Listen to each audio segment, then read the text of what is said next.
puedo ver. Bueno, ahí está. Ok.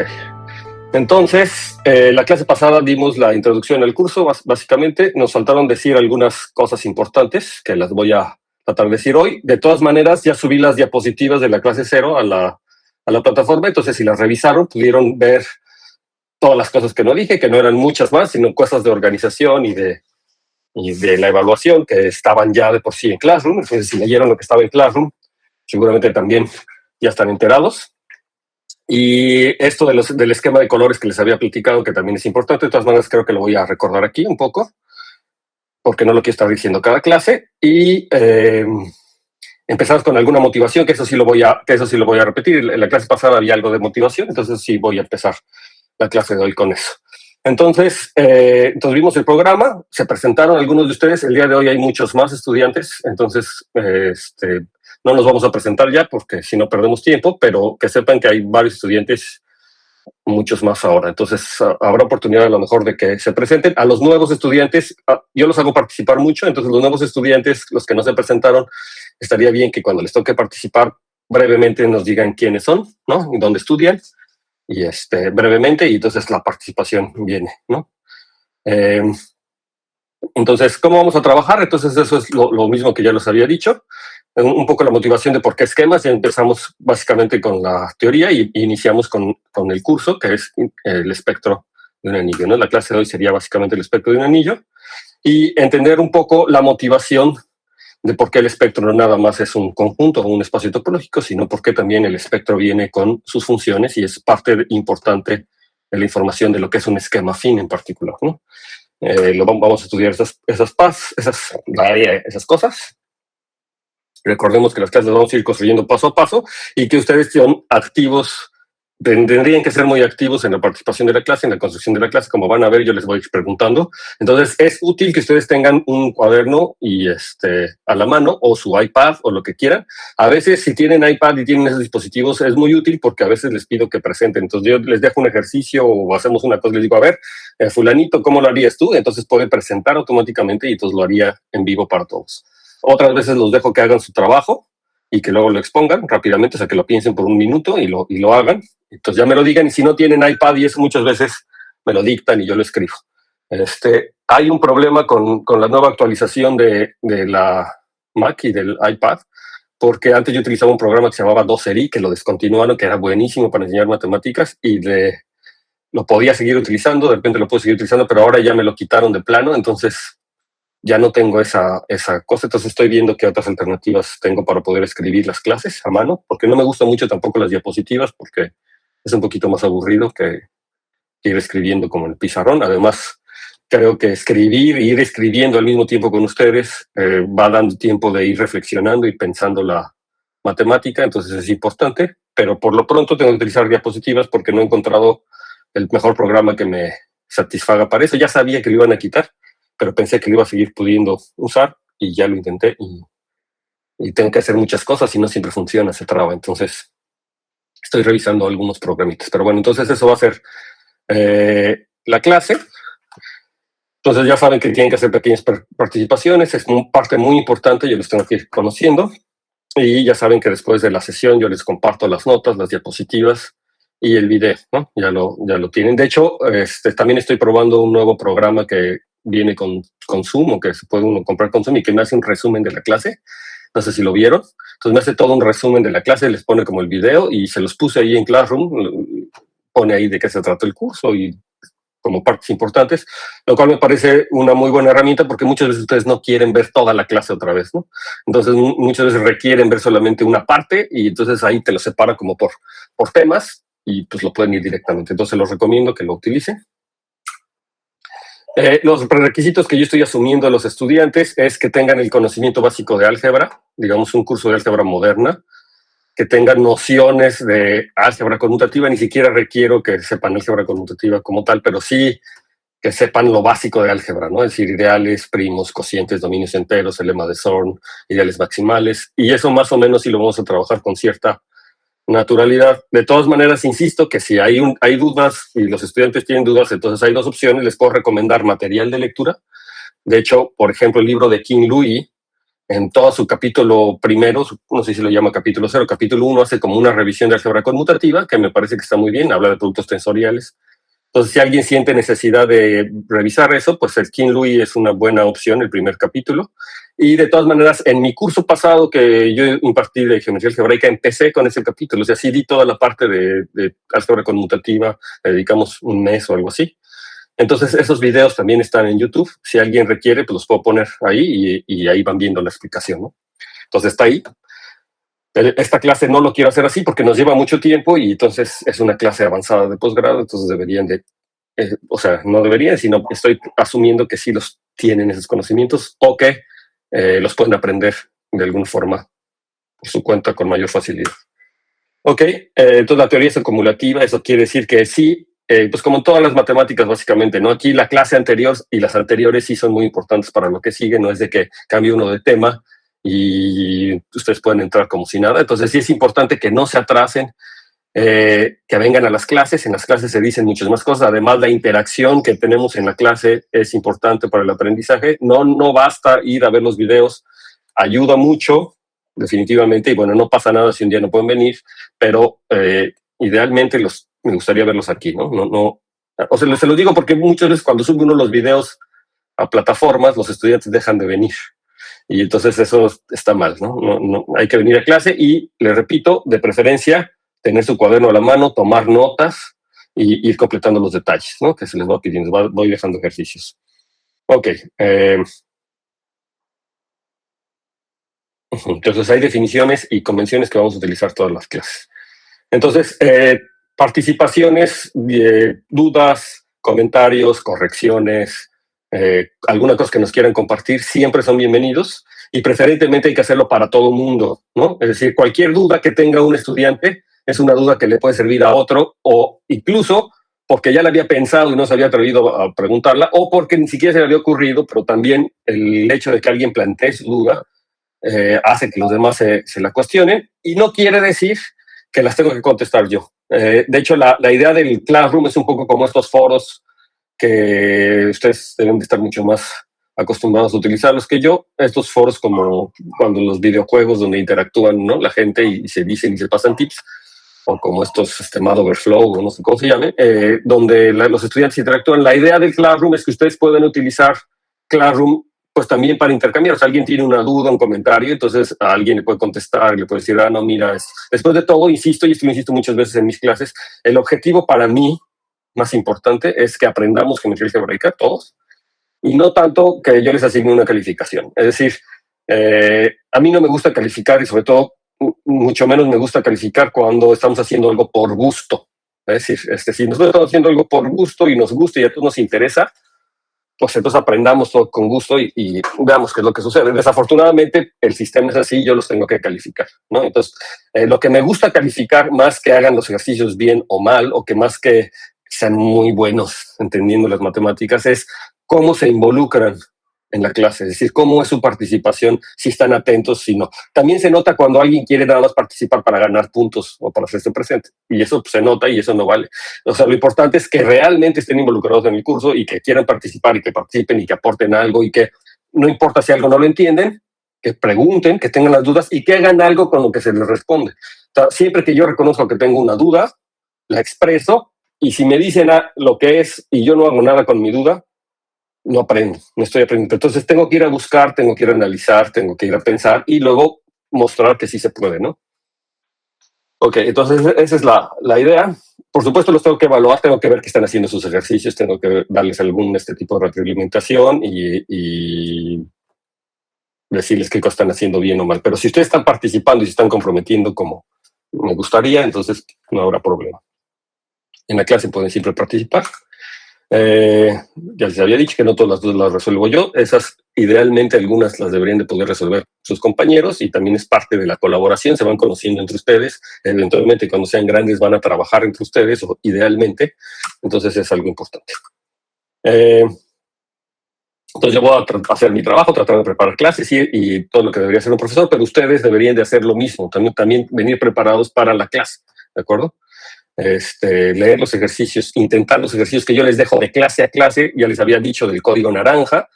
aunque no se los mencione, ustedes la siguiente clase deberían de tratar de hacerlos, o hacerlos, no tratarlos, sino hacerlos, pensarlos. Ahora es mucho más fácil hacerlos. Ahorita les voy a dar una reflexión sobre la inteligencia artificial, pero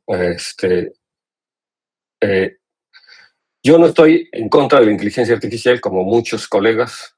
Yo estoy incluso hasta a favor de la inteligencia artificial, pero en un sentido que es muy particular. La inteligencia artificial la tienen que utilizar a su favor y no en su contra.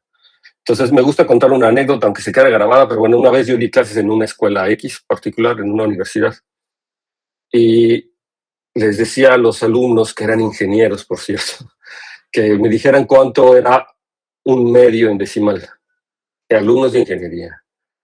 Y la mayoría tuvo que sacar su calculadora para decirme. A lo mejor lo sabían, pero tenían como la duda y sacaban la calculadora y como que lo tenían que comprobar y hacer en la computadora, ¿no? Es decir, en su calculadora, ¿no? Y entonces para muchos es muy fácil dejar de pensar, dejar de hacer el esfuerzo de pensar y delegar eso a la máquina que hace el trabajo. Ahora es todavía mucho peor, mucho peor. Podemos delegarle esa cualidad que tenemos de pensar a la máquina y entonces la máquina va a hacer un montón de cosas por nosotros, pero los afectados somos nosotros. Es decir, no se les olvide por qué estamos estudiando matemáticas, no se les olvide por qué hacemos matemáticas. Y les pongo aquí la analogía del juego de ajedrez. Si ustedes han jugado ajedrez o juegan ajedrez o les gusta jugar ajedrez o cualquier juego, Go o lo que sea, al principio pues se jugaba humano contra humano, ¿no? Y ya luego llegaron las computadoras y entonces siempre se empezó a jugar en línea, también humano contra humano, pero de repente pues, salieron los programas de computadora y había gente que utilizaba los programas de computadora para decirle qué jugar y empezaba a ganarle a todo el mundo, ¿no? Pero entonces era el programa de computadora que estaba jugando ajedrez, el que estaba ganando, aunque nosotros estuviéramos empujando las piezas. Pero luego siguió avanzando la tecnología, los programas, y la gente ya ni se sentaba a jugar, simplemente ponía el programa a jugar contra otros y decía que eran ellos y ponía a jugar. Y eventualmente ya computadoras jugaban una contra otra y el que se llevaba el crédito era pues a lo mejor el jugador que decía que jugó. Pero ahí la pregunta es, ¿a ustedes les gustaba jugar ajedrez? ¿O a ellos ¿Y están jugando ajedrez? ¿O qué están haciendo? ¿No? Ya no están jugando ajedrez, ¿no? Ya son las computadoras. ¿De qué sirve que haya computadoras jugando ajedrez ellas solitas y que ni nosotros nos enteremos ni entendamos lo que está sucediendo? ¿De qué nos sirve a nosotros? Solitos están jugando y pueden estar jugando y nosotros, ¿y tú qué? ¿Te estás divirtiendo? ¿Estás aprendiendo a jugar ajedrez? O sea, ¿lo puedes hacer? No, ¿no? No. Entonces no hay que permitir que la inteligencia artificial nos haga eso, no hay que permitir que la tecnología nos haga eso. Pero no todo es malo. La computadora, los programas nos han ayudado mucho para poder seguir haciendo ciencia, para poder seguir construyendo. Imagínense que yo estoy 100 años atrás, 50 años atrás, o a lo mejor hasta menos, y lo que tengo que hacer es escribir un artículo de investigación y me tengo que detener en hacer las gráficas a mano y hacer los calculitos y resolver las ecuaciones diferenciales a mano, corriendo un ejecuta yo aquí solito en mi papel para... ¿Se imaginan todo el tiempo que me llevaría hacer eso? Sí, o sea, ahora yo ya puedo hacer una gráfica, hasta hace unos años antes de la inteligencia artificial yo hacía una graficaba la función, hacía el modelo, me decía lo que estaba pasando y yo escribía y reportaba. Es decir, construía sobre cosas que no necesariamente tengo que hacer, es decir, aprovecho todo lo que ya hace por mí la máquina para poder yo hacer sobre eso más cosas, ¿no? Sería absurdo que yo les dijera, ay, calculen la raíz cuadrada de 724 y que se los exigiera que me lo hagan a mano, a menos de que estén aprendiendo el algoritmo, pero si no, y si lo que requieren es hacer un cálculo, encontrar una raíz, yo no requiero que ustedes me hagan la raíz cuadrada, pueden utilizar una calculadora, porque están haciendo una cosa más interesante todavía, están construyendo sobre eso, están utilizando la tecnología a su favor. En ese sentido, también nos está pasando a todos ahora que está la inteligencia artificial y hace muchas cosas por nosotros, pero lo único que no debemos de permitir es que piense por nosotros.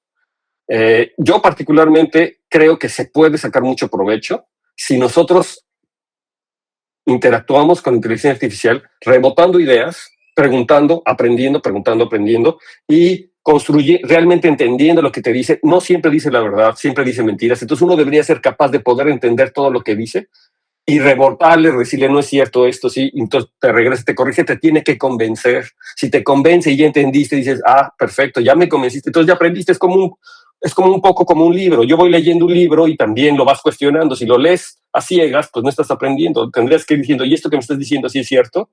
Ah, no, pero con una gran diferencia, que tú puedes interactuar en tiempo vivo. Tú lees un teorema en el libro de Ser y no le entiendes, ¿no?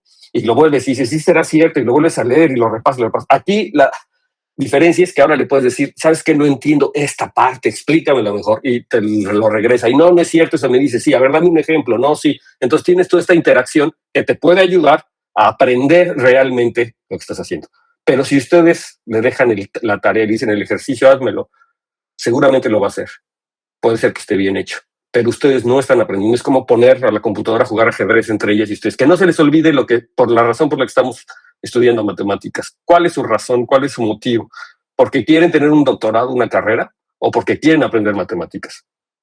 Pregúntense eso, ¿no? Entonces, cuando ustedes entiendan por qué hacen las cosas, es el nivel de cosas que le delegan a una inteligencia artificial, ¿de acuerdo? O sea, que no se les olvide que es porque ustedes quieren entender, porque quieren aprender, y espero yo que ese sea lo que quieran hacer, porque si no quieren hacer eso, a lo mejor están perdiendo su tiempo, realmente están perdiendo su tiempo. Y se los digo además, la gente que va a tener trabajo en el futuro es la que sepa pensar y la que sepa entender, no la que sepa delegar, ¿no? No la que sepa delegar.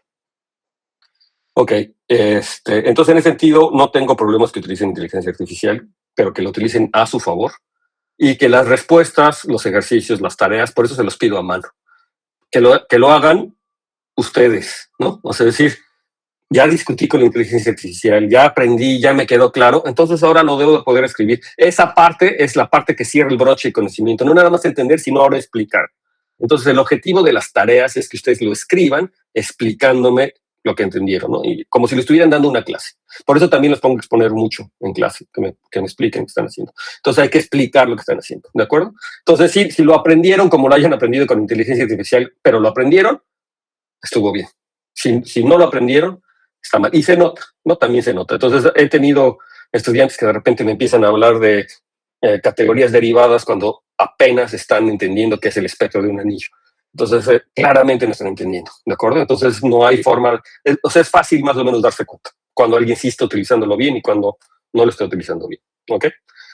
Entonces, hay que utilizar la inteligencia para explorar, para conjeturar, para entender, ¿no? Para facilitarnos la vida de lo que queremos hacer. Ok, entonces las tareas se escriben a mano.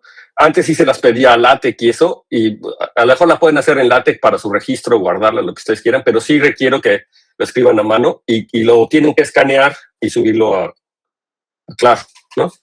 Es un poquito de más trabajo, pero tomando en cuenta todo el trabajo que nos está ahorrando la inteligencia artificial, sinceramente, pues mínimo hacerlo ahora al revés.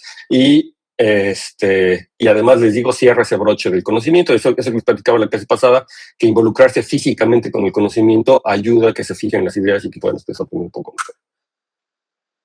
En exposiciones, muchas veces de la tarea, lo que les hago, los veo por separado y les digo, exponme tu tarea o exponme tal ejercicio, entonces me lo tienen que exponer. Entonces, si ustedes lo escribieron, si lo entendieron, deberían ser capaces de poderlo exponer y defender, ¿no? Esa es la cosa. Entonces, leer el trabajo no es hacerlo y por eso los pongo a escribirlo. Entonces, la IA puede escribir, hacer demostraciones y hasta demostrar teoremas que los seres humanos no hemos podido demostrar. Ahora ya están cayendo muchos teoremas demostrados con la IA. Pero lo que sí no puedo hacer seguro es entender por ti, hacerte entender. Y repito aquí, ¿a qué vienen? ¿Por qué están aquí? ¿No? Preguntas, ¿por qué están aquí? Si ustedes están estudiando la carrera de matemáticas porque quieren ganar mucho dinero o por fama, están mal, no lo van a lograr. Si están porque les gustan las matemáticas y porque quieren entender el mundo y porque quieren entender cómo funciona, están en el lugar adecuado y van a aprender y lo van a lograr y muy seguramente no les va a ir mal económicamente tampoco. Pero, es decir, si ustedes hacen las cosas adecuadamente, seguramente van a llegar lejos en cualquiera que sea sus objetivos y al revés es mucho más difícil. ¿Sí? Casi nadie que está en una carrera de matemáticas por dinero, que llega realmente a ser una persona plena, satisfecha y no sé, no que esté mal, pero no, bueno, no sé, eso ya será cada quien sus objetivos, pero bueno, el punto es que uno piensa que hace matemáticas por el gusto de entender y desarrollar teoría, hacer ciencia, etcétera, entender el mundo, ¿no? Entonces, desde hace mucho tiempo, desde antes de que iniciaran las clases, yo ya había puesto en Classroom la tarea número 1 porque es muy importante Entonces, no sé si ustedes ya revisaron, ya vieron que ya tienen tarea, ya la deberían de empezar. Forma parte de esta idea que tienen que leer mucho también, o sea, tienen que leer. El libro de Bakil es mejor leerlo por su cuenta, sinceramente. Está escrito como para que lo lea el estudiante, o sea, como para alguien autodidacta, básicamente. Tiene muchas ideas. Si uno siguiera el libro de Bakil pie de la letra en una clase, no acabarías nunca, porque es enorme y porque tiene tantas ideas desarrolladas que no las puedes abarcar todas, pero sí es muy bueno leerlo porque te da muchas ideas. Entonces el libro de Bakil lo tienen que ir leyendo ustedes a la par, ¿no? Es decir, algo que ustedes tienen que ir leyendo. Y en particular, como les había dicho, la parte de categorías y la parte de álgebra conmutativa, me gustaría que ustedes la leyeran por su cuenta, o sea, que ustedes aprendieran por su cuenta. Nosotros vamos a ser usuarios del lenguaje de teoría de categorías. Me gustaría que levantaran la mano. ¿Quién ya tiene los conceptos básicos de teoría de categorías? Que sabe que es un funtor, que sabe que es una equivalencia de categorías y ese tipo de cosas, ¿no?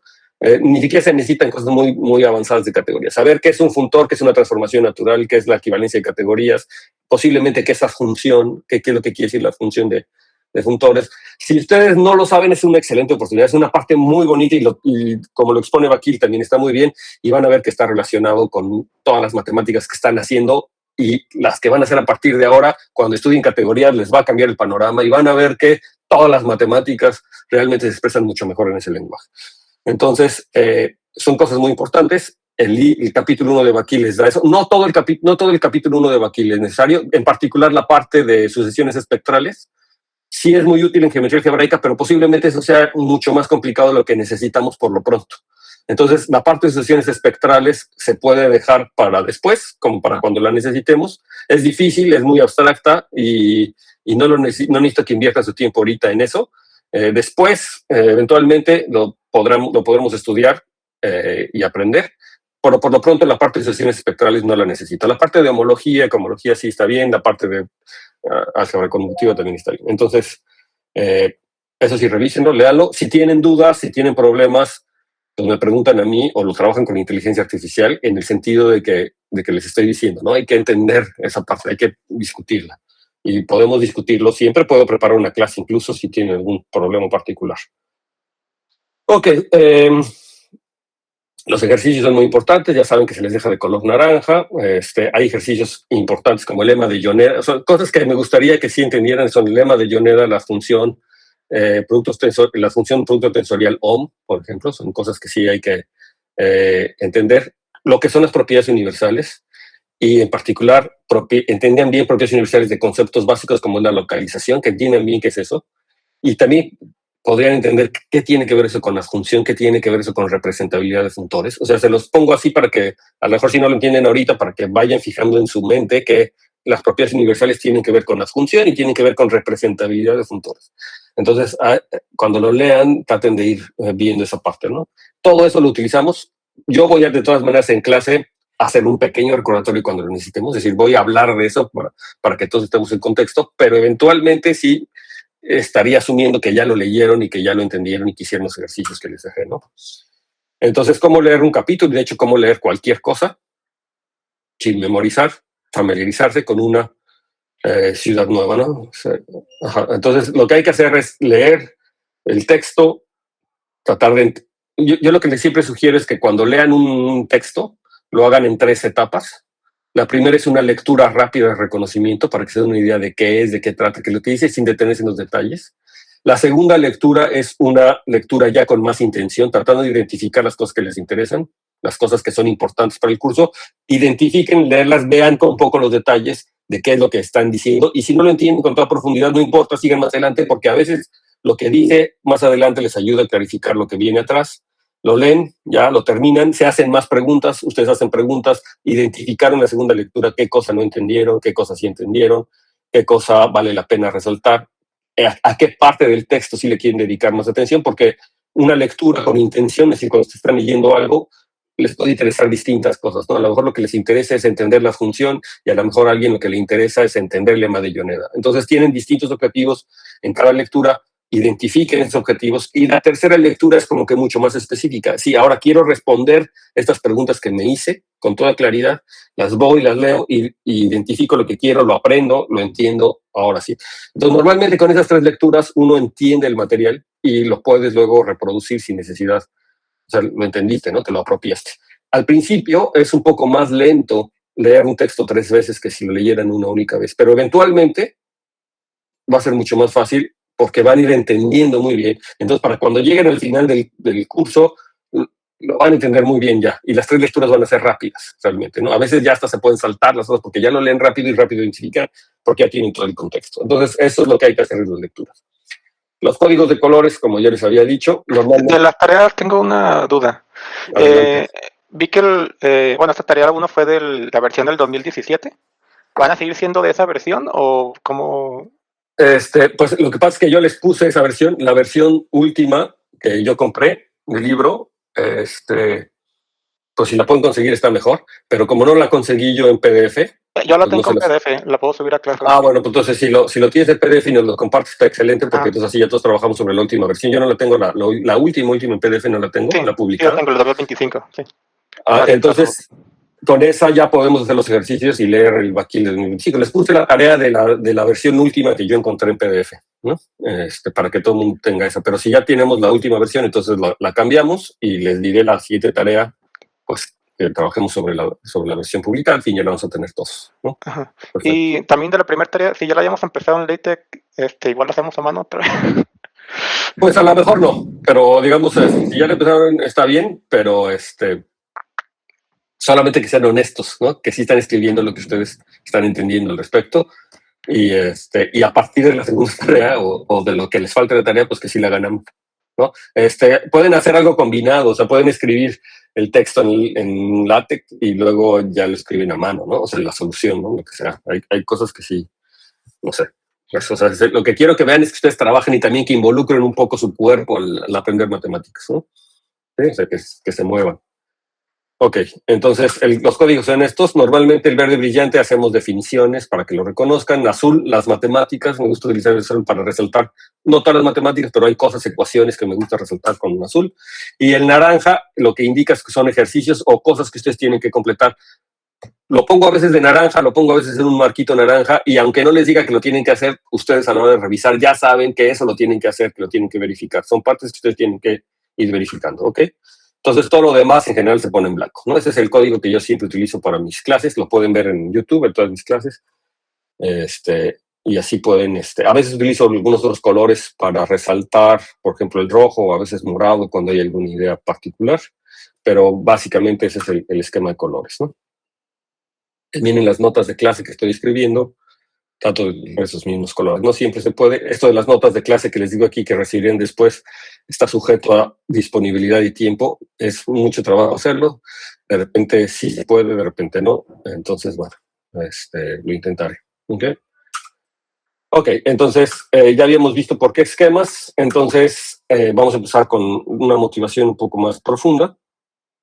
Entonces, primero recordando un poco la teoría clásica. Entonces, recuerden que la teoría clásica lo que hace es estudiar ceros de familias de polinomios, ¿no? Entonces, la teoría clásica de geometría algebraica, el interés o los objetos de estudio son los ceros de familias de polinomios. Estamos muy acostumbrados a eso, ¿verdad? Cuando yo tomo sistemas de ecuaciones en álgebra lineal y me fijo en sus soluciones, estoy estudiando un ejemplo como eso, pero también en sus cursos de geometría analítica de la primaria y secundaria, pues se acuerdan de que estudiaban ceros de ecuaciones y entonces veían que eso se le podía asociar a una forma geométrica, pero también en sus clases de álgebra, de teoría de Galois, estábamos interesados en resolver ecuaciones polinomiales en una variable, pero también posiblemente en más variables, ¿no? Entonces, la geometría algebraica, el objetivo inicial de la geometría algebraica es estudiar estos objetos desde un punto de vista geométrico, los ceros de ciertas ecuaciones, ¿no? Nada más que entonces aquí viene el detalle importante, que ya lo había dejado ver la clase pasada, que los ceros o las soluciones de ciertas ecuaciones dependen de dónde yo busque las ecuaciones. Entonces, si yo considero la ecuación x cuadrada más 1 igual a 0, tiene soluciones en los números complejos, pero, por ejemplo, no tiene soluciones en los números reales. Entonces, el conjunto de soluciones depende fuertemente de en dónde yo lo esté haciendo, ¿no? Sin embargo, hay algo que tienen en común, que es la ecuación polinomial en sí, y como que en principio cuando yo planteo un problema así no se entiende muy bien cuál es la relación entre las soluciones que hay en los complejos y la solución, o las soluciones que hay en los reales que no hay, como que hay un brinco muy fuerte Y a lo mejor ustedes ya como estudiantes de posgrado pues me pueden decir, bueno, no es cierto que no exista, porque pues los complejos es la cerradura algebraica de los números reales, y entonces justamente lo que hace la cerradura algebraica se está fijando en soluciones de ecuaciones que no están, y entonces yo puedo pensar en ese paso, ¿no? Porque hay una relación muy clara entre R y C, pero cuando yo cambio incluso a un campo finito esa misma ecuación, entonces la relación se vuelve menos aparente, ¿verdad? Que tienen que ver las soluciones de esa ecuación sobre un campo finito, ¿verdad? Que sobre los reales o sobre los complejos. Ya la clase pasada les había hablado de las conjeturas de Bell que sí me establecen esa relación. Pero justamente es un problema que uno se puede plantear. Existe una relación y podría decir uno no, pero si uno es curioso diría es que debería, porque es como la misma ecuación y como que la información geométrica debería estar ahí en las ecuaciones. Uno podría pensar, hay ciertas evidencias. Y mucho más cuando yo estudio, por ejemplo, ahora soluciones en anillos de polinomios, en anillos más complicados, en los enteros, etcétera, ¿no? Entonces ahí debería haber una geometría que me hace esta relación, ¿no? Y entonces, en particular, hay esta entrada aritmética, ¿no? Yo me puedo preguntar en las soluciones sobre los enteros si hay o si no hay, o soluciones sobre los números racionales, y muchos problemas que tienen que ver con la geometría aritmética, ¿no? Y entonces, uno de los cosas que me permite hacer geometría algebraica como lo hace la matemática moderna es que, a ver, les había hablado de cómo hacían geometría algebraica los italianos, por ejemplo, ¿no? Que era como que muy geométrico. Entonces, por ejemplo, para la geometría algebraica, no es lo mismo lo que hacemos ahora de geometría algebraica, incluso si no utilizamos esquemas, a como lo hacían antes, ¿no? Pero el problema de la tangencia, ¿no? Si yo tenía un círculo y una recta tangente, o una curva y una recta tangente, entonces, incluso la definición misma de tangencia me decía que la recta que toca exactamente en un punto a la curva, ¿no? Y no la vuelve a tocar en otro punto, no se atraviesan, ¿no? Cosas. Entonces, si se fija, por ejemplo, en esas definiciones hay cierta ambigüedad, porque puede ser tangente localmente y a lo mejor cruzar la curva en algún otro punto. No queda muy claro una cuestión que ya aparece en la geometría moderna y en parte gracias a la teoría de esquemas, y es el de la multiplicidad, ¿verdad? Entonces, si yo me tomo una recta secante, la recta secante tiene 2 puntos o corta 2 puntos a la curva, o más, ¿no? Pero digamos que cuando la recta secante se va aproximando a la recta tangente, esos 2 puntos se van juntando hasta que desaparecen y se hacen un solo punto. Ese concepto, esa idea de que en realidad los puntos de tangencia son más puntos, nada más que juntos, ¿no? En donde se está cortando la curva, es lo que uno geométricamente entiende como la multiplicidad de la intersección o la multiplicidad. Entonces, eso aparece, o eso es difícil de verlo, entenderlo en geometría clásica, pero en teoría de esquemas aparece como parte de la información. Entonces se vuelve claro la parte de la multiplicidad y se lee a partir del álgebra, ¿no? Entonces, por ejemplo, el ejemplo de la parábola y menos x cuadrada y de la recta, el eje x, entonces en el punto de tangencia, que es el 0, debería tener multiplicidad de 2. Y si yo lo hago algebraicamente, esta es la ecuación de la parábola y esta es la recta. Entonces son los ceros comunes de la parábola y la recta, lo que estamos estudiando aquí. Cuando veamos geometría algebraica vamos a ver que este anillo justamente es el conjunto de ceros de la parábola y de la recta, del eje X. La información que trae este anillo, que es isomorfo a cada X módulo X cuadrada, ya involucra un nilpotente de grado 2. Y este nilpotente, este anillo, este X cuadrada que está aquí, está midiendo la multiplicidad del 0 en esta curva de la recta tangente, ¿no? Que es muy distinto al anillo KdX módulo X. Como anillos son distintos. Cada X módulo X es isomorfo al campo, pero cada X módulo X cuadrada no es un punto grueso. Me estoy adelantando en la geometría, yo ya le veo la geometría aquí. Esto es un punto grueso, ¿no? Digamos, pero al menos algebraicamente aparece este elemento X, que no es 0, pero que X cuadrada ya se vuelve 0, ¿no? Existe un elemento nilpotente de orden 2. Y eso algebraicamente me está diciendo es que la recta tangente, o sea, la recta X, el eje X, que es la recta Y igual a 0, es tangente a la parábola, o la intersección con la parábola tiene multiplicidad 2. Se intersectan en un solo punto, pero son 2 puntos que están ahí juntos. Entonces hay una multiplicidad. Y si me hubiera salido X a la N, tendría multiplicidad N. ¿De acuerdo? Entonces, una de las diferencias que uno ya puede ver, leer del álgebra y que aparece naturalmente, ¿sí? Aparece naturalmente en el lenguaje de esquemas o en el lenguaje de anillos. todo esto lo vamos a entender a futuro, ¿no? Yo sé que a lo mejor ustedes me dicen, ¿y esto qué tiene que ver con la geometría realmente? Sí, ¿no? O sea, ¿por qué yo lo veo esto como un punto gordo, ¿no? Es el problema. Y finalmente, hay... No, es que la necesidad de puntos genéricos no aparece tampoco en geometría algebraica clásica, o es difícil que aparezca, pero existen unos puntos que son unos puntos genéricos, unos puntos gordos, unos puntos densos, que representan a todo el objeto, ¿no? Entonces, por ejemplo, una manera de entenderlos es que, por ejemplo, las subvariedades o las curvas dentro de superficies, esos representan esos puntos gordos, ¿no? En una superficie. Eso no se observa en geometría clásica.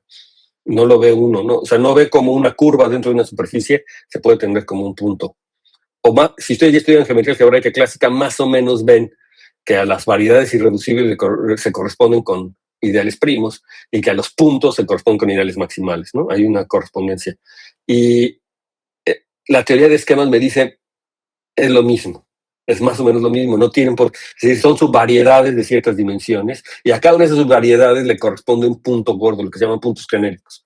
Y esos puntos genéricos representan, en cierto sentido, esa idea de subvariedades. Cuando uno trabaja con esquemas, aparecen de forma natural esos puntos genéricos y tienen una interpretación geométrica muy interesante que no aparecía o que no es aparente en la teoría clásica de geometría algebraica. Además, hay una razón aritmética muy importante que no estoy mencionando dentro de estos 4 puntos, pero hay una razón aritmética que hace que sea aún más relevante estudiar todos los ideales primos y no nada más los ideales maximales. Me estoy adelantando un poquito, pero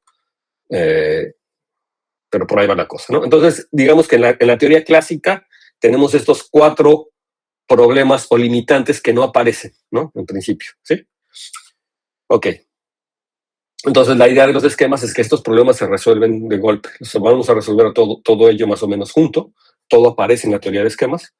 Entonces, una parte muy importante es que de hecho tengo una funtorialidad que no se tiene si yo nada más considero los objetos geométricos como antes. Los esquemas me dan una funtorialidad, me dan una equivalencia, que de hecho tiene que ver con esto, que a todo anillo conmutativo yo le estoy asociando un espacio geométrico que se llama el espectro de A, cuyos puntos, un espacio geométrico es un espacio topológico que además tiene unas ciertas funciones, una gavilla de funciones decimos, pero bueno, se llama el espectro de A, y sus puntos son exactamente los ideales primos de A, y sus funciones globales son los elementos de A.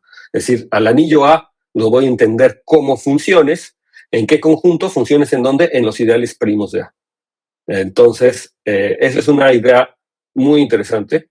La primera vez que la ve uno, no entiende uno por qué esto tiene que ver con cualquier cosa que sea geométrica, pero justamente la geometría algebraica o estos cursos nos enseñan que sí es geométrico, con la ventaja, es decir, es una nueva definición que recupera toda la geometría clásica que habían hecho los italianos, la mejora, la generaliza, y que además decirle a esto geometría me permite hacer geometría en otros espacios, en otros anillos, donde antes no podía hacer geometría, como por ejemplo en los números enteros o en campos finitos o qué sé yo, ¿no? en otro tipo de estructuras algebraicas. Entonces, es una teoría que engloba todo lo clásico, lo recupera, lo mejora y me permite pasarlo a otras ramas de las matemáticas, ¿no? A cualquier anillo.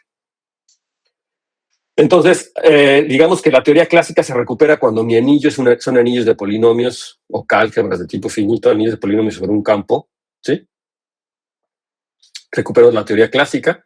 La ventaja es que esto lo puedo hacer no solamente sobre anillos de polinomios, sino de hecho sobre cualquier anillo conmutativo con uno. En geometría algebraica, en teoría de números, etcétera, siempre la convención es que para nosotros anillos son anillos conmutativos y con uno, ¿sí? Hay geometría algebraica no conmutativa, hay geometría no conmutativa, sí puedes considerar cualquier anillo y se vuelve la teoría mucho más difícil y posiblemente también mucho más cerca de la realidad. Es decir, los físicos utilizan geometría no conmutativa mucho para sus teorías de cuerpos o de campos y cosas así. Es una teoría muy interesante, en cierto sentido muy paralela también a la geometría algebraica, pero es más complicado porque involucra mucho más análisis. Las herramientas no son solamente algebraicas, el diccionario no es nada más algebraico, sino también es del análisis. Hay mucho análisis, mucha sí, espacios de Banach, representaciones de grupos, que también tiene que ver mucho con lo que había hecho Grothendieck. Y hay matemáticos actuales que trabajan mucho en eso, Alan Conz, por ejemplo, ¿no? En fin, nosotros estamos haciendo la parte conmutativa. Hay una justificación también muy buena de por qué es importante la parte conmutativa, más que la parte no conmutativa, o por qué primero la parte conmutativa que la parte no conmutativa. Hay una muy buena justificación, pero pues este curso es la parte conmutativa. Entonces, después, si quieren, platicamos de por qué es importante la parte no conmutativa también. De hecho, es Alan Conz, nada más para adelantar, les sugiere, por ejemplo, que el tiempo es justamente una consecuencia de la parte no conmutativa de estudiar ciertas estructuras de anillos, que aparecen naturalmente como gracias a no tener cierta conmutatividad, por ejemplo, ¿no? Entonces hay cosas físicas y cosas que son muy interesantes. Ok, entonces nosotros no solamente estudiamos anillos, que es la parte de anillos de polinomios, que es, digamos, la parte que recupera la geometría algebraica clásica, pero también estudiamos esto en otro tipo de anillos, por ejemplo, los enteros o anillos de enteros de ciertos campos numéricos o anillos de evaluación discreta, muchas otras que entonces me recupera la parte aritmética. Es también muy importante resaltar que, por ejemplo, la teoría de números algebraica también se estaba desarrollando de forma simultánea a la geometría de André Day, por ejemplo, ¿no? Y pues era otra rama que, aunque se veían ciertas similitudes, de repente no estaban casadas. Fue hasta la teoría de esquemas que dijeron, es que esto es lo mismo, ¿no? Es exactamente lo mismo. La teoría algebraica de números y la geometría algebraica es parte de lo mismo y la comunión está aquí. Entonces, un libro como el de Nerkig de teoría algebraica de números ya deja ver eso, hace la construcción de las cosas de teoría de números y te va relacionando un poco con la parte de esquemas, ¿no? De esquemas afines, y ves el teorema de Riemann-Roch también en teoría de números, algebraica de números traducido a... Entonces hay esa equivalencia y es muy bonito cómo lo puedes entender, pero también aparece ahí fuertemente la necesidad de que el lenguaje sea un lenguaje común, y justamente la teoría de esquemas me da ese lenguaje común, ¿no? ¿Sí? Yo he practicado con gente que hace geometría algebraica compleja, y cuando les dices que el teorema de teoría de números, el teorema de Riemann-Roch de teoría de números es lo mismo, básicamente, como que no lo creen, o no sé, sí lo creen. O sea, les sorprende. Lo que quiero decir es que les sorprende, ¿no? Porque como que el teorema de Riemann-Roch es algo demasiado geométrico para ellos, es muy geométrico, y que de repente lo puedes expresar en términos de cosas, o que hay un equivalente en teoría de números, y les sorprende, ¿no? Y porque de hecho sí es sorprendente, ¿no? Es sorprendente tal cual. Ok, entonces en particular la teoría de números se vuelve geometría, y entonces hoy la primera mitad del eslogan, los puntos, y luego la segunda las funciones. Entonces lo que queremos nosotros entender, nuestro objetivo de esta clase va a ser entender el espectro de un anillo. Chin, como siempre me cuelgo mucho, tengo que ir un poco más rápido. Y el espectro está formado por dos cosas, como vamos a ver a continuación, y lo que queremos entender en la clase de hoy son los puntos, ¿no? Y tener como los suficientes ejemplos, ¿no? Entonces vamos a la primera definición, ¿no? La definición central del día de hoy es la definición del espectro de un anillo. Entonces, sea un anillo conmutativo con uno, entonces definimos el espectro del anillo, o bien el espectro primo, porque también hay una definición del espectro maximal, y hay otras definiciones de espectro que vienen de análisis, pero en este caso es el espectro primo, o simplemente el espectro, si lo queremos abreviar y no queremos cargarlo de primo, de un anillo, es el conjunto de ideales primos del anillo, ¿no? O sea, como conjunto, el espectro es el conjunto de ideales primos de un anillo. Aquí hay un problema de notación. Tienen que saber que el espectro es más que el conjunto. Entonces, de hecho, había empezado a escribir las notas y les había puesto, bueno, el espectro de un anillo está formado por dos cosas, por un espacio topológico y por una gavilla asociada a ese espacio topológico, una gavilla de anillos que cumple ciertas propiedades, ¿no? Son dos cosas. Pero el espacio asociado como conjunto, entonces tenemos que entenderlo como conjunto. Primero, el espectro son simplemente los ideales primos del anillo. Ahora, la promesa es que este es un espacio topológico, ¿de acuerdo? Entonces tenemos que darle una topología. Y por otro lado, la otra promesa es que tengo una gavilla de anillos. Si no saben lo que es una gavilla, lo vamos a ver. También lo van a tener que leer en el libro de Bakil, pero lo vamos a ver. Ahora nos vamos a centrar en los puntos y en el espacio topológico, ¿no? Entonces, solamente por si alguien está perdido por aquí, recuerden que un ideal es primo si siempre que yo tengo el producto de dos elementos en el ideal, entonces o un elemento está o otro elemento está. ¿Todo el mundo sabe qué es un ideal primo? Todos lo tienen, ¿sí? ¿Todos sí? Hay quienes no los veo. A la gente que está bajo la cámara, les recuerdo la convención que dijimos la clase pasada. yo tengo dos pantallas y entonces, de hecho, en una pantalla estoy viendo la presentación, en otra pantalla los estoy viendo ustedes. Yo no puedo dar clases si no lo estoy viendo a la cara. Así de plano. O sea, yo necesito estar viendo si me están siguiendo, si están distraídos, si están haciendo otra cosa, si entendieron lo que dije. Entonces, yo requiero ver sus caras. Entonces, tengo una pantalla aquí con todas sus caras. Entonces, requiero que prendan su cámara. ¿Sí? Si ahorita no lo saben porque no venían, no se peinaron, qué sé yo, se despertaron tarde, lo que sea, bueno, pero que lo sepan que para las siguientes clases requiero que pongan su cámara. Entonces, que se enchinen las uñas, iba a decir, que se enchinen las pestañas antes de prender su cámara, lo que tengan que hacer. ¿Ok? Entonces, para que yo los pueda ver. ¿Ok? Necesito ese feedback para poder dar la clase, necesito estarnos viendo. Entonces, todo el mundo sabe lo que es primo, entonces ya sabemos que es equivalente a que el anillo cociente sea un dominio entero, ¿no? ¿Ok? Entonces, hay veces que nos gusta, aunque los elementos del espectro de A son ideales primos, pues lo podemos denotar como una P, pero nos gustaría pensarlo como un objeto geométrico, y los objetos geométricos pues no los denotamos con las P, ¿no? La verdad es que los pensamos como puntos, entonces los denotamos con una X minúscula, y a veces la X la ponemos con una X con un subíndice P, así, fraki, ¿cómo se llama? Un P caligráfico, no sé, un P frac. Frankfurt, creo. ¿Cómo?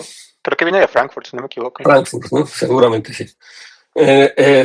Para indicar que ese punto X subíndice P en realidad es el primo o el ideal primo P, ¿no? O que se corresponde, ¿no? Que es el respectivo punto P. Pero nos gusta pensarlo como puntos, entonces así lo vamos a notar, ¿no? Cuando pensemos en geometría, lo vamos a notar como X, ¿no? Si pensamos en álgebra, lo llamamos con P, aunque sea en el mismo. Entonces, X subíndice P o P, X subíndice P si quiero hacer énfasis en que viene exactamente ese primo P, o tengo que hacer la distinción de quién viene. A veces lo llamaré Y, ¿verdad? Para y Q, etcétera. Que se entienda, ¿no? Hay varias notaciones. Entonces, hay un lema muy importante que se llama el Nullstellensatz. Y entonces hay un lema que me dice que si yo tengo un homomorfismo de anillos y si Q es un ideal primo de B, si Q es un elemento de B, entonces la imagen inversa de Q sigue siendo un ideal primo y por lo tanto está en el espectro de A. Entonces yo tengo un morfismo entre anillos de A a B y entonces tomar imagen inversa, que se fijan al revés, del espectro de B al espectro de A, me preserva ideales primos, es decir, me manda un ideal primo en B en un ideal primo en A. Esto no es el Nullstellensatz, pero la relación con el Nullstellensatz es que si ustedes estudiaron geometría algebraica clásica, ¿quién estudió geometría algebraica clásica ya? ¿Quién no? Es que los que no veo, a ver, hablen, digan si alguien no ha estudiado geometría algebraica clásica. ¿Tú? Yo no. Pablo no, Roberto no. Yo leí en el Hatchorn, pero no he tenido un curso de geometría clásica como tal, geometría algebraica clásica. Ok, entonces hay varios que no han tenido geometría algebraica clásica. Pero esto sí lo entiende, ¿no? Lo de los ideales primos, la imagen inversa de un ideal primo. Ok, bueno, en geometría algebraica clásica hace uno una relación, como les había dicho, con los ceros de polinomios y los objetos geométricos, pero luego, de hecho, agranda eso no nada más a ceros de familia de polinomios, sino al ideal generado por esa familia de polinomios. Entonces, realmente hago una correspondencia entre ideales de un anillo y ceros de polinomios, ¿no? Ceros de una familia de polinomios, hay una correspondencia de ideales. Y los ideales primos se corresponden a objetos geométricos que son irreducibles, ¿no? Que no se pueden descomponer como unión de otros dos. Entonces, los primos corresponden a los irreducibles.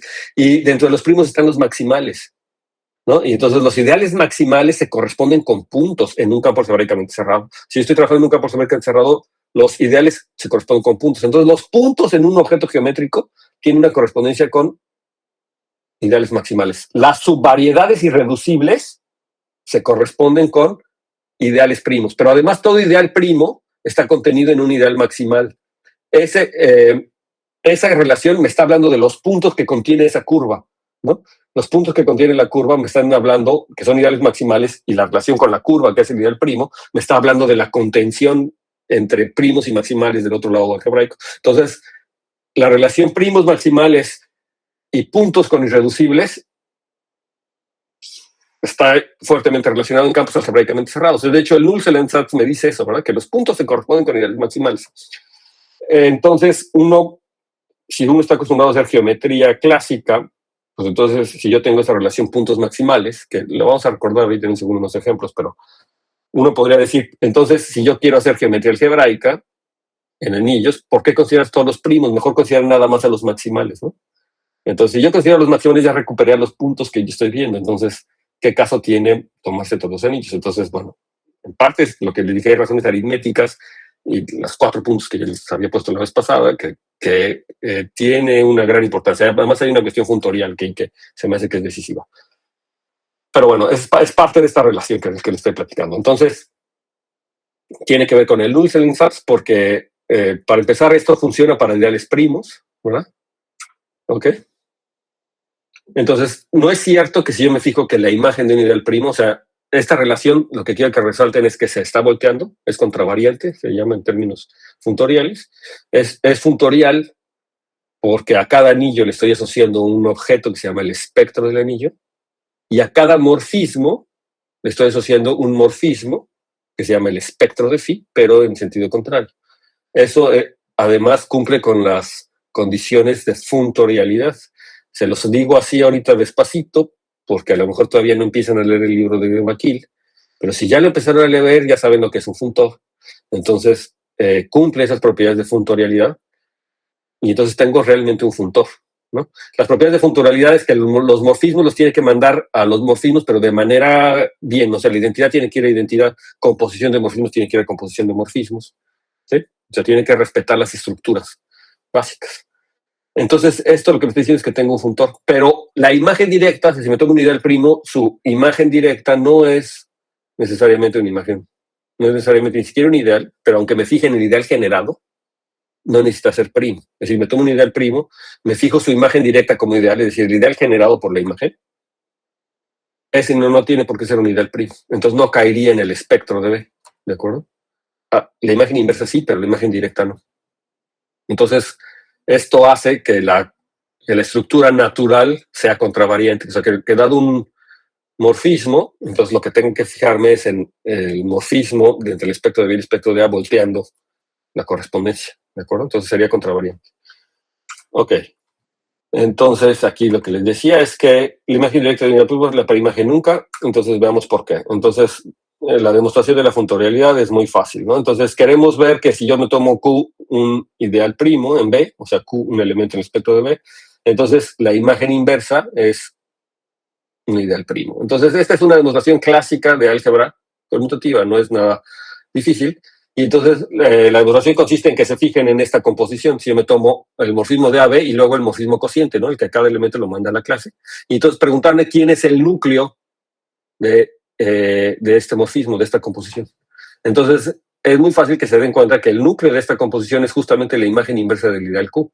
O sea, es justamente la imagen del ideal Q. Y por los teoremas se llaman los teoremas de isomorfismo, ¿no? Teoremas de isomorfismo de la teoría de anillos. Yo sé que como este es el núcleo, entonces el cociente es isomorfo a su imagen en el cociente, ¿verdad? O sea, el cociente de A módulo el núcleo es inyectivo o es isomorfo a la imagen, ¿no? Pero la imagen está dentro de B módulo Q. Entonces tengo una inyección. Y entonces, ¿eso qué quiere decir? Bueno, en particular lo que me quiere decir es que este es un dominio entero. ¿Por qué este es un dominio entero? ¿Por qué B módulo Q es un dominio entero? Porque Q es primo. Pues primo, exactamente, ¿no? Y entonces, en particular, esto tengo un subanillo de un dominio entero, ¿qué quiere decir?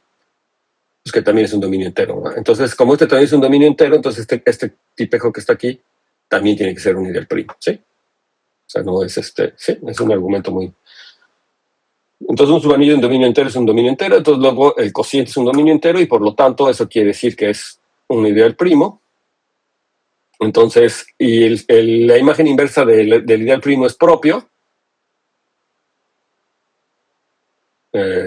porque si uno está en imagen inversa de Q, entonces uno es igual a phi de 1 que está en Q, y eso sería una contradicción.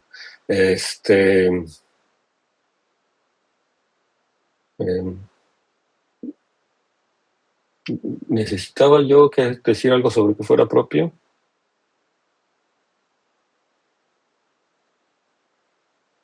Ajá. Bueno, sí, porque sí es importante hacerlo, porque justamente los ideales, aquí lo que sucede es que los ideales primos siempre son considerados propios, ¿no? O sea, por definición, un ideal primo siempre es propio. Entonces, lo que hay que verificar es que en efecto es primo, o sea, que no sea el total, ¿no? ¿De acuerdo? Que no sea el total. Entonces, esa sería la razón. Entonces, por lo tanto, el ideal que tenemos aquí es primo, ¿no? Y entonces, notar que esto con maximales falla, ¿no? Esa es una parte de las que insistimos mucho que tenemos en matemáticas condensadas hay muchas relaciones con esta cosa, ¿no? Entonces, si yo me tomo, por ejemplo, la inclusión de los enteros con los racionales, ¿qué es lo que puedo decir?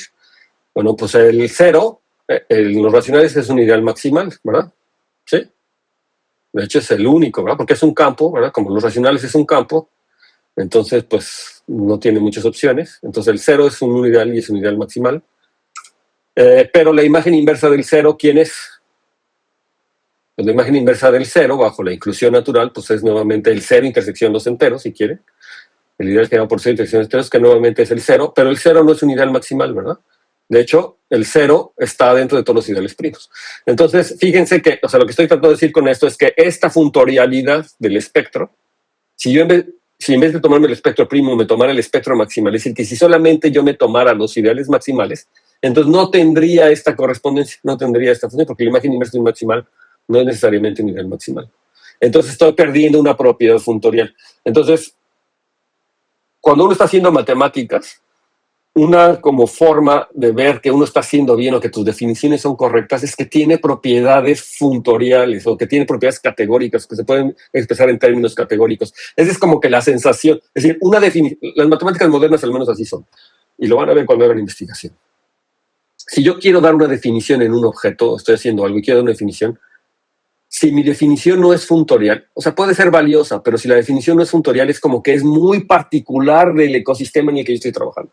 Y eso no puede ser tan bueno, porque me gustaría que esa definición la pueda transportar a varias situaciones. Pero si es muy particular de lo que yo estoy haciendo, pierde como fuerza. Es decir, cuando yo tengo una definición y además esa definición es funtorial, se hace fuerte porque me permite que lo voy a poder trabajar en muchos contextos. Entonces, ahora las matemáticas de hoy buscan como que cuando yo tenga que hacer una definición, es una definición que se puede transportar, es decir, que sea como funtorial, ¿no? que tenga... Entonces, este es el caso del espectro.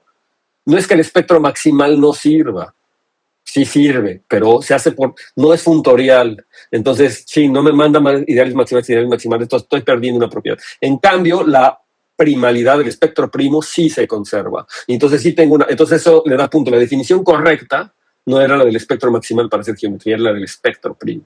Tiene funtorial. Y esta idea se va reforzando muchas veces durante la construcción de la teoría de esquemas. Se va viendo que el objeto correcto, en efecto, era el espectro primo, ¿no? Lo van a ver más adelante. O sea, los maximales no son funtoriales, los primos sí. Esta es la primera razón para trabajar con el espectro P con primos. Y la segunda, más profunda, son que los puntos geométricos. Esa es como la parte que tiene que ver un poco más con aritmética, que nuevamente la geometría algebraica clásica no lo ve porque siempre trabaja con los números complejos o con campos algebraicamente cerrados. Pero cuando yo empiezo a hacer geometría sobre campos que no son algebraicamente cerrados, entonces aparece nuevamente la importancia de considerar puntos que no son cerrados, es decir, puntos que no corresponden a niveles maximales, ¿no? Aparece nuevamente la importancia. Entonces, a ver, el primer resultado vacío, que quiero que lo piensen en voz alta y que me digan por qué, que lo piensen. Entonces, el primero es que el espectro de un anillo es el vacío, sí, solamente sí. El anillo era el anillo 0. Notar que yo estoy pidiendo que mis anillos sean anillos conmutativos con 1. La primera pregunta que yo les hago es, si yo estoy pidiendo que mis anillos sean anillos conmutativos con 1, ¿cómo es posible entonces que el anillo 0 lo esté considerando? ¿Quién me contesta rápido a esa pregunta?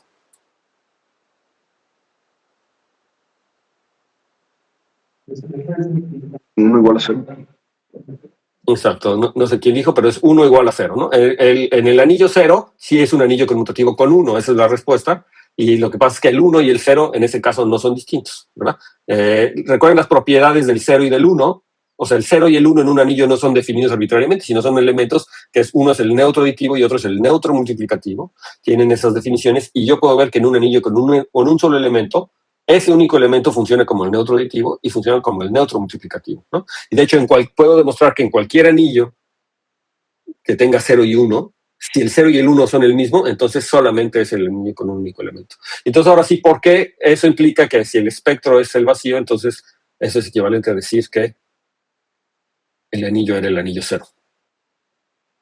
¿Qué estamos diciendo? Que si un anillo no tiene ideales, ¿verdad? Si un anillo no tiene ideales primos, es porque es el anillo 0. Entonces, una implicación es muy clara, ¿verdad? Si es el anillo 0, ¿quiénes son sus ideales primos? ¿Quiénes son los ideales primos? No tiene porque Ninguna persona hay propios. Exactamente, porque por definición tienen que ser propios, entonces no hay ideales propios, entonces no puede haber, ¿no? Entonces eso demostraría. ¿Y por qué si el espectro de un anillo es el vacío y no tiene ideales? Entonces sería vacío. Aquí es una razón un poquito más profunda. Por el lema de Zorn habría un ideal maximal que es primo. Si no fuera 0, pues. Entonces la implicación de ida presupone el axioma de elección, o presupone el lema de Zorn, ¿no? Sí, el lema de Zorn, ¿no? Exactamente, y que es equivalente, ¿verdad? Entonces, sí, en efecto es una convención que se utiliza en geometría algebraica, y en particular en álgebra conmutativa, es que todo ideal tiene un ideal maximal, y eso, la única demostración conocida al respecto es que se utiliza el lema de Zorn. Hay demostraciones, por ejemplo, si yo considero anillos neperianos, no necesito el lema de Zorn para demostrar la existencia de ideales primos, pero si no tengo anillos neperianos, si no tengo, o sea, si lo hago con toda generalidad, realmente la existencia de ideales maximales es una consecuencia del lema de Zorn. ¿Alguien tiene su micrófono prendido? Sí, una duda. Hello. Para la ida no basta con decir que el 0 está en el espectro, siempre que sea propio. ¿El 0 está en el espectro? Ajá, siempre que sea un ideal propio. Entonces, si el anillo no es 0, pero pues el 0 propio, ¿no? El 0 no es un ideal primo siempre. El 0 no es un ideal primo siempre, ¿no? Esa es otra caracterización de los dominios enteros, ¿no? Si A por B es 0, o A0 o B0, eso solamente pasa si es un dominio entero. Entonces el ideal 0 no siempre es un ideal primo, ¿no? Entonces hay que tener cuidado con eso. En efecto, se necesita el lema de Zorn, ¿no? Es una propiedad del lema de Zorn para eso. Entonces, si A es igual a 0, entonces el ideal 0 no es propio, entonces no hay primos. Si A es distinto de 0, vas a encontrar un ideal maximal, entonces todo ideal maximal es primo, y entonces se hace la demostración típica del lema de Zorn, entonces se construye el conjunto sigma, formado por los ideales propios de A, ordenado por inclusión, ¿no? Y notamos que este conjunto sigma es no vacío, ¿no? Entonces me fijo en todos los ideales propios, este conjunto es no vacío, y entonces, dada una cadena de ideales en sigma, su unión de esa cadena es un ideal propio. Esa es una cosa que no siempre pasa. La unión de ideales no siempre es un ideal, pero si yo tengo una cadena de ideales, su unión sí es un ideal. Todo el mundo sí lo entiende con toda naturalidad, ¿verdad? Si tengo una cadena de ideales, su unión es un ideal. Si no lo entienden, hay que hacerlo, hay que completarlo, hay que entenderlo. Entonces, lo que estamos demostrando es que toda cadena ascendente está acotada, y es un ideal propio además, ¿no? Toda cadena ascendente es acotada, y por el lema de Zorn, entonces, tiene un elemento maximal, y ese elemento maximal resulta ser un ideal maximal, de hecho, es un ideal primo, maximal, y entonces es una consecuencia de lema de Zorn. ¿Sí?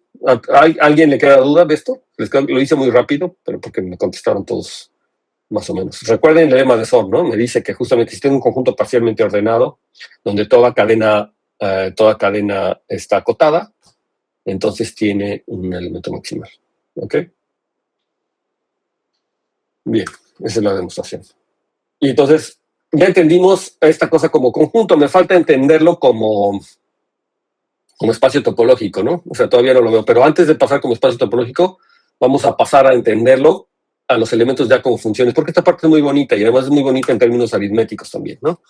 Entonces, lo primero que vamos a hacer es hacer una definición del valor, el campo residual, asociado a cada punto. A cada punto en el espectro, o sea, a cada ideal primo, yo le voy a asociar un campo que se llama el campo de fracciones, ¿no? Entonces, si me tomo P un ideal primo, entonces denotamos por capa de P al campo de fracciones de A módulo P. ¿Por qué yo puedo considerar el campo de fracciones rápidamente? Así, no, perdón, menos tiempo. ¿Por qué puedo calcular el campo de fracciones de A módulo P? Que A módulo P es un dominio entero. Un dominio entero. Exacto. Entonces, todo dominio entero, ¿verdad? Tiene un campo de fracciones que es la localización en 0, ¿no? Entonces, el campo de fracciones. Entonces, ¿cómo defino? Me tomo F, un elemento del anillo A, y lo quiero entender como funciones en los primos, en el espectro, es lo que les decía. Entonces, yo tendría que decir quién es F de P. Entonces, lo que hacemos es que como F es un elemento en el anillo A, yo tengo el morfismo de A módulo P y A módulo P se mete en el campo de fracciones, ¿verdad? Porque es su campo de fracciones. Entonces yo tengo una función que va desde A hasta KP. Entonces yo lo que puedo hacer es que me tomo F y me tomo en su imagen en KP. O sea que es básicamente F, lo reduzco módulo P, es lo que estoy haciendo, y ese es el elemento que está dentro de KP. ¿Sí? A F lo reduzco módulo P, me tomo su clase, la clase de F módulo P. Y entonces eso lo que me está haciendo es asociarle a cada F, bueno, más bien a cada F le está asociando una función que se evalúa en todos los primos, porque esto lo puedo hacer para cada primo. Entonces, F para cada primo es la clase de F módulo P en el cociente, que lo puedo pensar en el campo de fracciones. ¿De acuerdo? Ese es un valor. ¿Sí? Entonces, hay una observación fundamental cuando la clase de F vale 0. O sea, ¿para qué puntos F evaluada en un primo se hace 0? Pues si la clase de F módulo P es 0, y eso quiere decir que F está en P. ¿De acuerdo? Entonces, F de P es igual a 0, sí, solamente sí, F está en P. Y entonces la gente que ya estudió geometría geométrica clásica empieza ya a hacer la relación, ¿verdad?, entre los elementos de un ideal y bueno, aquí la función F de P es igual a 0. Y de hecho yo puedo decir que el punto P es el conjunto de funciones que se anulan en él, ¿no? Entonces puedo entender al primo P, al punto P o al primo P, como el conjunto de todas las funciones o de todos los elementos en el anillo que se anulan en él. Vamos a ver unos ejemplos concretos, ¿no? El único problema o la única consideración es que si yo quiero empezar a F como una función realmente, entonces ya sé quién es el dominio, ¿verdad? F es el anillo A, el dominio de F es el anillo A, pero ¿quién es el codominio? ¿A dónde llega? Aquí el problema es que el valor de la función vive en K de P para cada primo P, ¿verdad? Y entonces tengo para cada primo un campo distinto, entonces estoy teniendo muchos campos distintos. Entonces F en realidad como que está cambiando de codominio. Notar que cuando yo estoy en un campo, en anillo de polinomios y un campo algebraicamente cerrado, K de P siempre es el mismo campo. O sea, por ejemplo, si estuviera en anillos de polinomios sobre los complejos, estos cocientes serían los números complejos. A módulo un ideal primo es un dominio entero adentro de los complejos y K de P se vuelve el campo de fracción, se volverían los números complejos o adentro de los números complejos. Y entonces F se vuelve una función realmente que va del anillo a los complejos. Eso sucede en cualquier campo algebraicamente cerrado. Pero cuando yo tengo campos que no son algebraicamente cerrados, entonces sí cambia realmente las imágenes. De hecho, podría considerar que el dominio es A y el codominio es la unión de todos los campos residuales, de todos los K capas, ¿no? Entonces, no es un campo, el codominio, pero sí es la unión de los campos residuales, ¿no? Y entonces, en ese caso, sí tendría como una función, ¿no? ¿Verdad? Ese es el único punto de vista. Entonces, aquí vienen los ejemplos interesantes, ¿no? Los números enteros, es lo que yo les vendo en mi clase de dinámica aritmética, ¿no? Así empiezo casi el curso, que los números enteros son funciones, o sea, cuando me tomo el anillo del espectro de Z, ¿verdad? Entonces, los números enteros se vuelven funciones en los números primos. Yo puedo evaluar un número entero en cada número primo. Y entonces, ¿quién es, por ejemplo, la imagen del 15 módulo 2? O sea, ¿quién es la imagen del 15 evaluado en 2? ¿Quién es 15 evaluado en el primo 2? Pues lo que tengo que hacer es reducir 15 módulo 2, entonces me da 1, ¿verdad?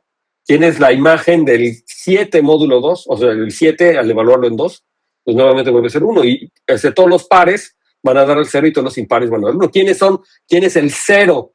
¿Verdad? Los ceros del 2, los ceros de la función 2, visto como números enteros. ¿Quiénes son? Pues los números pares, ¿de acuerdo? Son los que son 0 módulo 2. Y los que son 1, pues son los que son los números impares. Entonces, fíjense cómo yo estoy entendiendo los números pares, o como los ceros de la función, de una cierta función, ¿no? Evaluando. No sé si dije bien eso, me hice bolas, pero entonces las funciones son los números y se evalúan en los ideales primos, ¿no? Entonces, más bien lo que yo haber dicho es que 2 es 0 de todas las funciones pares, o sea, de los números pares. 2 es 0 de todas las funciones pares, y es lo que me está midiendo, ¿no? ¿Sí? ¿Queda claro? Entonces, ¿quién es el valor de 15 en el punto 3? 15 en 3, pues es 0, ¿verdad? Porque 15 es 0 módulo 3. Entonces, la función 15 se anula en 3. Entonces, díganme quiénes son los ceros de 15. ¿Quiénes serán los ceros de 15 como función? O sea, los ceros son un subconjunto del espectro de Z, ¿no? ¿Quién? 5 y 3.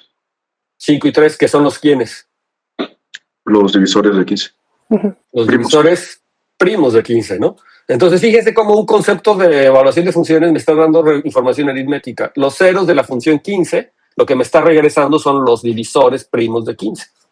Y eso pasa para cualquier entero, ¿verdad? O sea, los ceros de n son los divisores primos de n.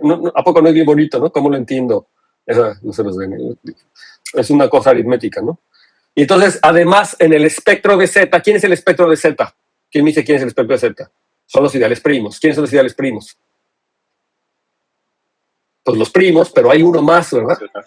Y el cero. O sea, son los ideales generados por los números primos y uno más que es el ideal generado por el cero. ¿Por qué el ideal generado por el cero es primo? Porque es un dominio entero, ¿de acuerdo? Entonces ahí aparece. Entonces, yo tengo que el espectro de Z son los ideales generados por los primos y el cero. Y entonces, ¿qué onda con el cero, verdad? O sea, ¿quién es el cero? Para empezar, ¿quién es el campo residual del cero? Entonces, el campo residual, ¿se acuerdan que yo hacía los enteros, módulo el cero, me da los enteros, y luego me tomo su campo de fracciones? Entonces me quedan los racionales. ¿Sí? ¿Quién es el campo residual del 5, que es un número primo? O sea, hacía los enteros módulo 5, que me da un campo finito, que ya es un campo, entonces el campo de fracciones es eso. Entonces, el campo residual de cada número primo es el campo finito. ¿De acuerdo? Correspondiente a ese primo. Pero del 0 me dan los números racionales. ¿Sí lo ven? ¿Sí? Con lo que estamos haciendo hace rato. Fíjense un fenómeno muy interesante que aparece. Los campos finitos son campos de característica positiva. ¿De acuerdo? Sí, sí. Son campos, ¿saben qué es la característica de un campo? Los campos finitos son campos de característica positiva. Por ejemplo, el campo FP con P' es de característica P. Es decir, si sumo el 1 P veces, se hace 0. ¿De acuerdo? Sin embargo, en el punto cero, el campo residual son los racionales y ese es un campo de característica 0. El 1 lo sumo una infinidad de veces y no me da 0 nunca, ¿no? Más que si lo sumo 0 veces. Entonces es un campo de característica 0. En este ejemplo, estamos trabajando con campos de característica positiva. Aparecen todos los campos primos de característica positiva y el campo primo de característica 0, que son los racionales. Entonces aparecen los dos mundos. Ya aparece la aritmética de campos finitos y ya aparece la aritmética de característica 0, los racionales que están además o que se pueden encajar en los números complejos. Entonces ya empieza a aparecer que en un mismo objeto empiezo a trabajar con cosas de teoría de números y con cosas más cercanas a lo que estamos acostumbrados porque tengo los racionales, los reales y los complejos que están ahí metidos, ¿no? En ese campo. Un campo finito no está metido en los complejos, ¿no? No está metido en los complejos. No hay forma de meterlo como campo. ¿Sí? Entonces ya empiezan a aparecer ese tipo de cosas. El punto 0 es el que se le llama el punto genérico. Más adelante lo voy a definir con toda precisión, que es un punto genérico. Es un punto genérico. Yo puedo evaluar también a todas las funciones en el punto 0. ¿Quién es el 17 o el 15 evaluado en el punto 0? ¿Quién me dice rápido?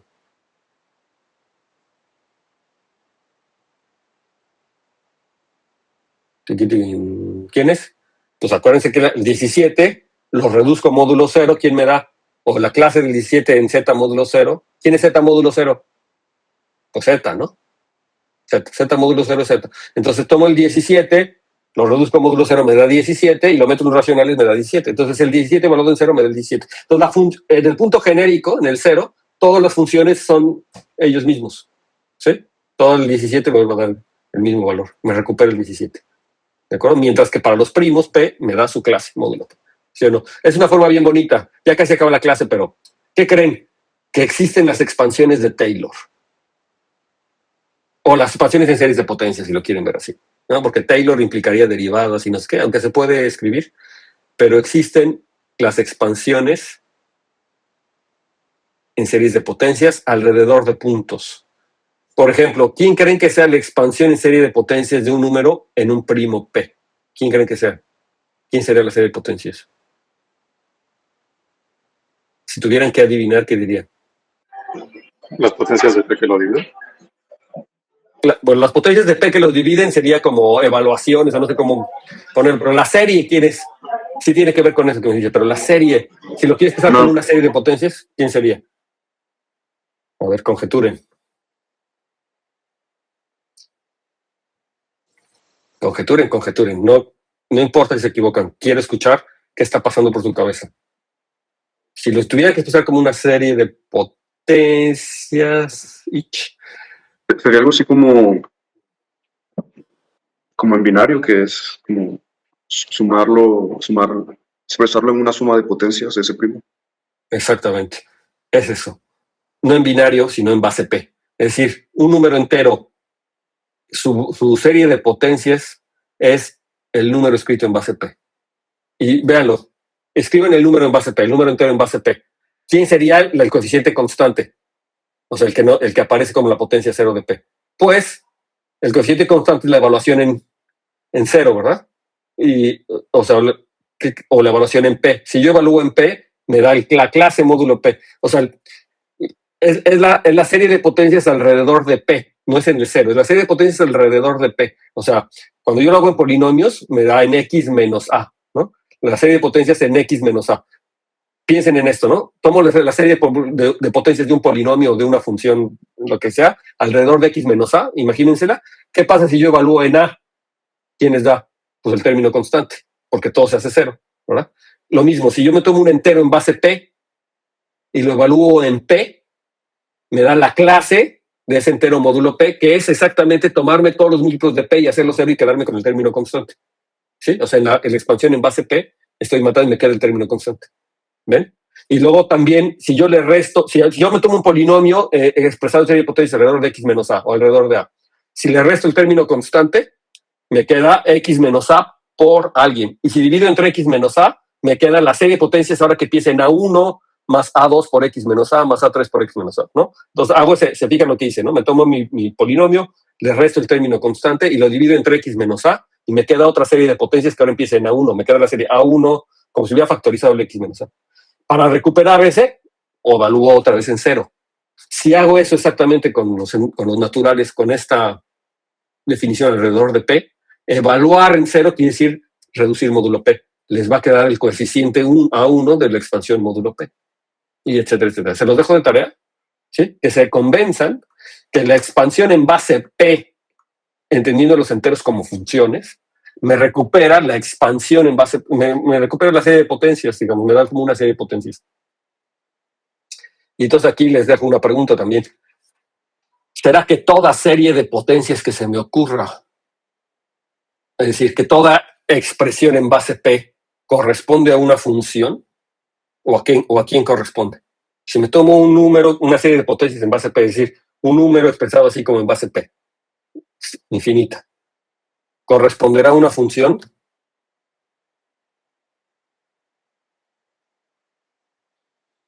A ver, ¿qué tan abusados andan? ¿Qué es una expansión en base P así arbitraria? ¿Qué es? A0 más A1P más A2P cuadrada más A3P cúbica, donde A0, A1, A2, A3 son números que representan clases de equivalencia al módulo P, porque es lo que está pasando, son números entre 0 y P menos 1. O sea, cuando yo escribo en base P, eso es lo que pasa, ¿no? Y ahora tenemos una serie así infinitas, A0 más A1P más A2P cuadrada más A3P cúbica, donde los A's son números entre 0 y P menos 1. ¿Qué es eso? Un número periódico. Un número periódico. Eso es un... ¿Quién dijo? ¿Quién fue el que dijo? Díganme, ¿quién dijo que era un número periódico? No, yo no lo veo. Es que es... Airan, eso. Es un número periódico. Perfecto. Ya. ¿Sí ven? Esos números son números periódicos. Y la pregunta es si esos son funciones en los primos. Pues digo, en cierto sentido sí, pero no es que son un tipo de funciones más generales. Es como cuando tengo las funciones polinomiales y las funciones que son series de potencias y que no son polinomiales. ¿De acuerdo? O sea, funciones analíticas. Son como, los números periódicos son como las funciones analíticas en el caso clásico de variable compleja. Cuando yo tengo una función polinomial que son analítica, porque una función polinomial tiene una expansión alrededor de x menos a, pero todas las funciones que son expansiones alrededor de x menos a son funciones analíticas alrededor de a, ¿no? Son esas funciones. Entonces los números periódicos aparecen justamente como esas funciones analíticas. Bueno, hasta ahorita pareciera que es como una curiosidad, pero estos tipos de afirmaciones son mucho más profundas y tienen mucho más impacto en la matemática moderna de lo que se imaginan. O sea, realmente lo que los números periódicos sean como funciones analíticas tiene que ver con la curva de Fabre-Fontaine, tiene que ver con los anillos de periodos, con la teoría periódica de Hodge, con la geometría no arquimediana, con los espacios de Berkovich, etcétera, etcétera. Entonces tiene que ver con un montón de cosas que son mucho más profundas en cuanto a lo que estamos haciendo, ¿no? Entonces, ya nada más para terminar esta idea, la factorización, pues me está regresando los ceros, es una cosa muy importante. Y entonces aquí les dejamos sus ejercicios que tienen que hacer. Calcula el valor de 15, por ejemplo, en el punto 11, y de paso encuentra la expansión de Taylor o la entiende, ¿no? Es decir, lo que quiero es que me hagan, que entiendan la expansión en base 11 del número 15, que lo entiendan con esta filosofía que les estoy diciendo, ¿no? Y también del 12, ¿no? Y evalúan en los distintos valores, en 2, 3, 5. Y de paso piensen, como curiosidad, si entonces tiene sentido hablar de derivadas de los números naturales. ¿Cómo harían una analogía de lo que quisiera decir derivar en un valor de un número primo, ¿no? ¿Qué quisiera decir? Como conjetura, o sea, llevar al extremo esa idea, ¿no? Si en la expansión de series de potencias los coeficientes aparecen como los coeficientes de Taylor, la expansión de Taylor que tiene que ver con las derivadas, pues a lo mejor en base P, ¿verdad? En la expansión número P-ádico también se le puede dar esa interpretación, ¿no? De alguna forma. ¿De acuerdo? Entonces, bueno, piénsenlo como una cosa. Bueno, aquí nos quedamos porque ya acabó la clase y entonces sí, bueno, retomamos aquí la siguiente clase para no. ¿Alguna duda?